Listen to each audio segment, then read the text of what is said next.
The game of life is the game of boomerangs. Our thoughts, deeds, and words return to us sooner or later with accuracy. Thoughts have energy, thoughts become things. If you think you cannot see your thoughts, then think again. You only need to take a look at your word to see the thoughts you have been thinking. Moment by moment, your thoughts are creating your reality. Whenever you think about a consistent basis will come right back to you. Life is an echo. What you send out comes back. What you sow, you reap. What you give, you get. What you see in others exists in you. Remember, life is an echo. It always gets back to you. The mind in itself and in its own place can make a hell out of heaven and a heaven out of hell. Life is an echo. What you send out comes back. What you sow, you reap. What you give, you get. What you see in others exists in you. Remember, life is an echo. It always gets back to you.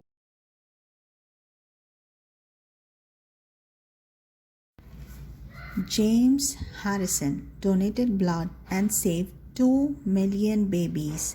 When James Harrison was 14 years old, he nearly died. It took a major chest operation to save his life. The surgeon had to remove one of his lungs, allowing 2 liters of blood leave his body in the process. He only survived. Harrison understood because people he would never met had donated the blood that now filled his body, and he wanted to do that for someone else.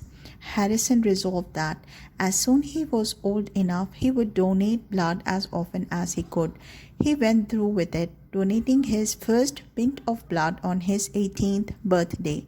Doctors started to realize, though, that Harrison blood was unusual. It had antibodies that were basically the cure for Rhesus disease, a blood disorder that can cause babies to be born with crippling brain damage or even die. They asked Harrison to donate plasma regularly and let them run tests, and he agreed. His blood became the cure. Harrison, now in his 70s, had saved the lives of more than 2 million babies. He didn't just save stranger lives though. When his own daughter Tracy became pregnant, she was diagnosed as being at risk for Rhesus disease. Harrison's blood donations ensured that her baby was born safely. Because he donated blood when he was 18, James Harrison was able to become a grandfather.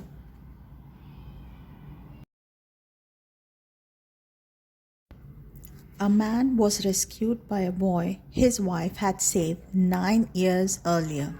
When Roger Losser was 4 years old, he wandered away from his mother during a trip to the beach in 1965. He made his way alone into the water and tried to swim, but an undercurrent pulled him down. He would have died, but a stranger named Alice Blaze, who dove into the water and pulled him to shore, where she revived him and saved his life. 9 years later, 13-year-old Roger was out on the same beach when he heard a woman scream, "My husband is drowning." Roger didn't realize this was a woman he would have met before, but he rushed into action anyway. He jumped onto an inflatable raft, paddled out to the man, and pulled him out, saving his life. Nobody there realized the strange cosmic coincidence that had just happened until the news reported on it the next day. It wasn't until then that Alice Brace realized that the young man who had saved her husband's life was a 4-year-old boy whose life she had once saved. Holocaust heroes were saved from the Bosnian genocide. When the Germans invaded, the Cavalier family were sure their days were numbered. They were Jews and the Nazis were approaching. They needed to get out. A Muslim friend, Mustafa Hardaja, invited the Cavaliers to hide out in his home, and then he helped them escape the country.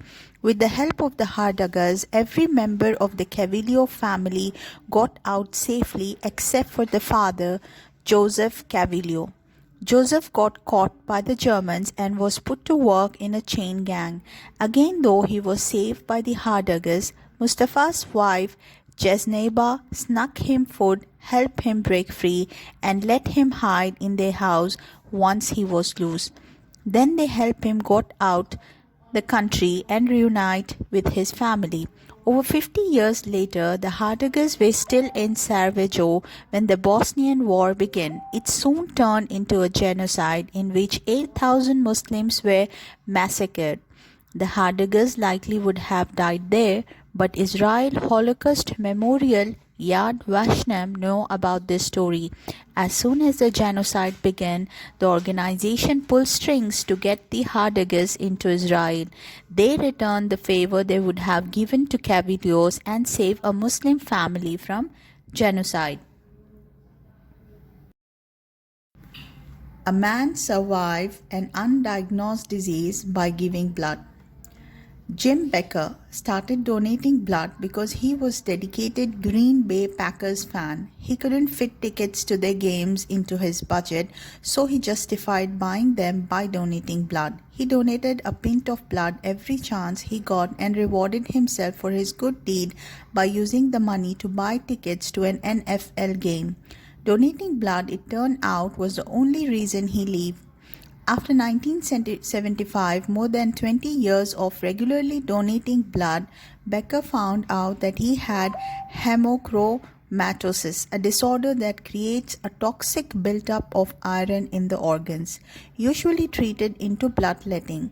Becker had likely had the disease for close to 20 years, but he would been accidentally treating it entire time by giving blood. After his diagnosis, he was given proper treatment by medical professionals, but Becker wouldn't have lived long enough to get diagnosed if he hadn't given blood. He donated blood hoping it would save someone's life and by chance saved his own. A CPR teacher was saved by his students. Bob Marlin spent his life as a CPR trainer for the fire department and for most every emergency department in town. He would share his knowledge with everyone he could, training the city's paramedics and even giving seminars at local business, including the golf course where he had his heart attack. He had just made a line drive when his chest started hurting. His brother Bill, remembering what Bob had taught him, yelled for help and gave him CPR.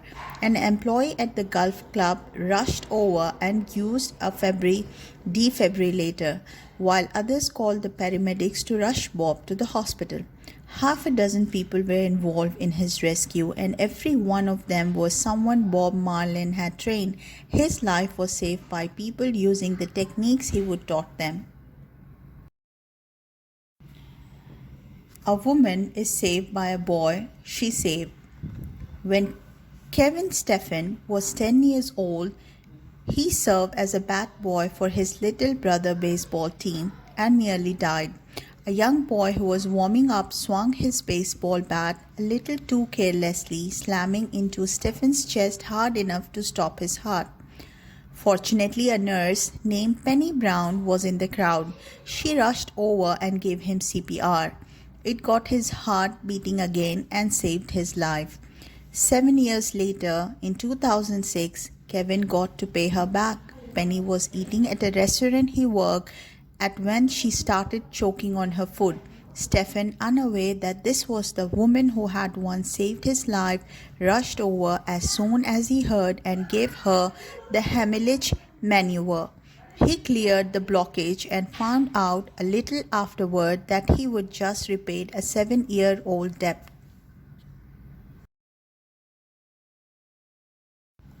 A homeless man returned a $4,000 ring and got a house.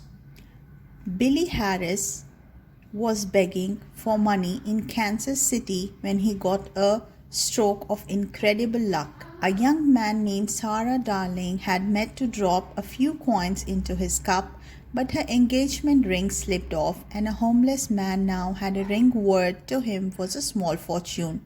His first instinct was to pawn it, but when the jeweler shop nearby offered him $4,000, a pang of guilt stopped him from making the sale. He couldn't bring himself to do it. Instead, he just waited until he saw Sora Darling again and asked her if she would lost her ring. Sarah, wanting to repay him, set up an online fund hoping to raise a few dollars for the homeless man who had helped her. The story though went viral and Harris got a line more than he could have expected. The story drew the attention of Harris' estranged family. His sister managed to track him down and invited him in, bringing him back into a family he hadn't seen in years and letting him meet his niece and nephews for the first time. When it was all over, the Sarah raised more than $185,000 for Billy Ray Harris. He was able to buy a home and a car and his life back on track, which is worth a lot more than $4,000.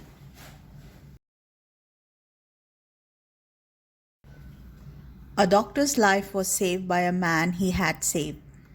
Dr. Michael Shannon went through hell when his SUV was T-boned by a truck on a highway in 2011.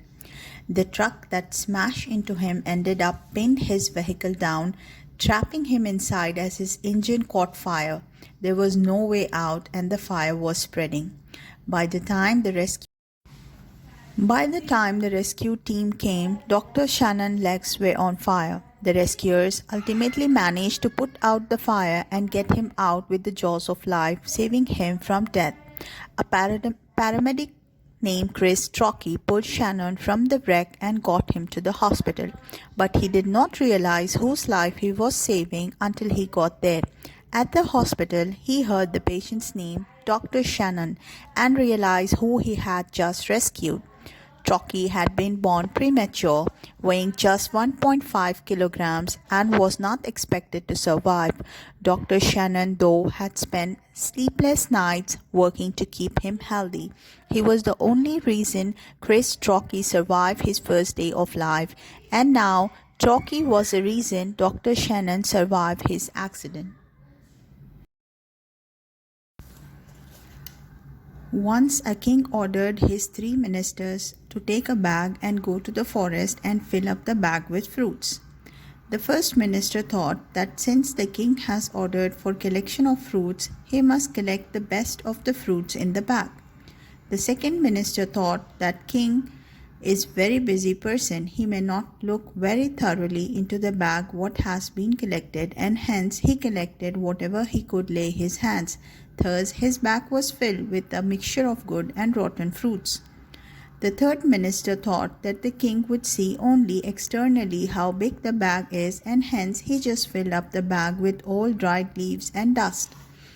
All the 3 ministers came back to the court with their respective bags, having executed the order of collecting the fruits. The king, without even seeing their bags contained, just ordered that now the 3 ministers must be sent to separate jails for 3 months, while they are not be provided with any food, and they will only allowed to carry the respective bag wherein they had collected the fruits. The first minister could spend the 3 months in the jail by eating the very fruits he had collected. The second one could survive for some time with the good fruits in the bag, and later he developed diseases by eating the rotten fruits he had collected. The third minister had nothing to eat and hence could not survive. Moral of the story: from the above story we understood that we have to undergo the consequences of our own activities. You will be suffering by your own reactions. Any single action you perform, you have to suffer for it. Good and bad, everything you have to have this reaction. There is no doubt about it. So as you said that what belongs to you today belonged to someone yesterday and will be someone else tomorrow. Change is the law of the universe. What have you lost that you cry for? What did you bring that you have lost? What did you create that was destroyed?